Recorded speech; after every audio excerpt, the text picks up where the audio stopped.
ഇത് നമ്മുടെ ഇൻസ്റ്റയിലെ വീഡിയോ കണ്ടിട്ട് കോൺടാക്ട് ചെയ്ത ഒരു കസ്റ്റമറാണ് കേട്ടോ ഇത്. കസ്റ്റമർ ഗൾഫിലാണ്. വണ്ടി ഓടാതെയൊക്കെ കിടക്കുന്നതുകൊണ്ട് മൊത്തവും ഫംഗസ് പിടിച്ച് കിടക്കുകയാണെന്ന് കസ്റ്റമർ നേരത്തെ പറഞ്ഞിട്ടുണ്ടായിരുന്നു. ഇച്ചിരി പണിയാണെന്നും പറഞ്ഞായിരുന്നു. അവിടെ ചെന്ന് നോക്കിയപ്പോഴത്തേക്കും സീറ്റൊക്കെ മൊത്തവും സീനാണ്. അതേപോലെ തന്നെ സ്റ്റിയറിങ്ങും സീറ്റ് ബെൽറ്റും എല്ലാം നല്ല സീനായിട്ട് കിടക്കുകയായിരുന്നു കേട്ടോ. ഇതിൻ്റെ അലോയ് വീൽ കണ്ടിട്ട് ഭയങ്കരമായിട്ട് ഇഷ്ടപ്പെട്ടായിരുന്നു.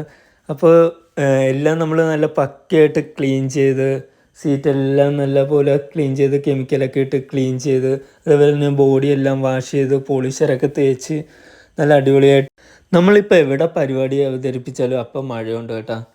ഇവിടെ ചെന്നപ്പോഴത്തേക്കും അടുത്ത കസ്റ്റമർ കോണ്ടാക്ട് ചെയ്യുന്നുണ്ടായിരുന്നു ആ വർക്കിൻ്റെ കൂടെ തന്നെ. അവിടെ ചെന്നപ്പോഴത്തേക്കും മഴ, പിന്നെ ആ മഴയത്തിട്ട് വണ്ടിയെല്ലാം ഒന്ന് വാഷ് ചെയ്ത് എൻ്റെ റെയിൻ കോട്ട് ഉണ്ടായിരുന്നതുകൊണ്ട് ഞാൻ അതിട്ടുകൊണ്ടാണ് കേട്ടോ വാഷ് ചെയ്തത്. മെഷീനൊക്കെ നമ്മൾ ഒരു ചാക്കൊക്കെ വെച്ച് മൂടി സേഫായിട്ട് വെച്ച് എന്നിട്ടാണ് നമ്മൾ വാഷിങ് ചെയ്തുകൊണ്ടിരുന്നത്. മഴയുണ്ടെന്ന് പറഞ്ഞാൽ നമുക്ക് തളർന്നിരിക്കാനോ അല്ലെങ്കിൽ മഴ കഴിഞ്ഞിട്ട് വർക്ക് ചെയ്യാനോ സമയം കിട്ടത്തില്ല. അടുത്ത കസ്റ്റമർ വിളിക്കുമ്പോഴത്തേക്കും അങ്ങോട്ട് പോകേണ്ടതുകൊണ്ട് നമ്മൾ മഴയത്ത് തന്നെ ഇട്ട് വാഷ് ചെയ്ത് അകമൊക്കെ നമ്മൾ കാർ പോർച്ചിൻ്റെ അകത്ത് ഇട്ട് നമ്മൾ ക്ലീൻ ചെയ്തെടുത്തേട്ടാ.